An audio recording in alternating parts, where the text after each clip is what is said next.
ગુજરાતમાં સરહદના છેવાડે આવેલા બનાસકાંઠા જિલ્લામાં અનેક ઐતિહાસિક મંદિરો, દાર્શનિક સ્થળો, ધર્મસ્થળો છે. ત્યારે આ વાત કરશું ધરણીધર મંદિરની કે જ્યાં ભગવાન શ્રી કૃષ્ણ બિરાજમાન છે. આ એ જ રસ્તો છે જે ગામમાં પ્રસિદ્ધ ધરણીધર મંદિરે પહોંચાય છે. બ્રિટિશ સમયનું અહીંયા મંદિર છે, ભગવાન કૃષ્ણને સમર્પિત છે. અહીંયા મંદિરમાં જેના પર પૃથ્વી ટકેલી છે અને શેષનાગ અથવા ઢીમણનાગ પણ અહીં બિરાજમાન છે. હિન્દુ ધર્મનું માનીએ તો ધરણીધર મંદિરની જાહો જલાલીથી આકર્ષણે દિલ્હીના સુલતાન અલ્લાઉદ્દીન ખિલજીએ ઈસવીસન 1297માં મંદિર પર આક્રમણ કરી તેને તોડવાનો પ્રયત્ન કર્યો હતો, પરંતુ તે અસફળ રહ્યા હતા.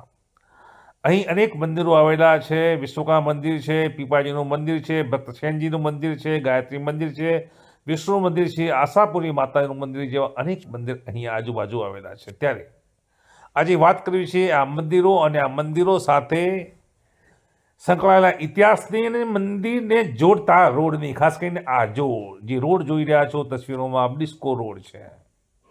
થરાદ ઢીમાને જોડતો આ રોડ ઉબડખાબડ છે. અનેક ગામો અહીંયા આવેલા છે, અનેક ગામો અહીંયા વસેલા છે. જોકે ઢીમાના આ રોડની આ દુર્દશા માટે સ્થાનિકો નિત્ય તંત્રને આ રોડની મરમ્મત કરવા, આ રોડને યોગ્ય કરવા રજૂઆતો કરી ચૂક્યા છે, જો કે પરિણામ શૂન્ય છે.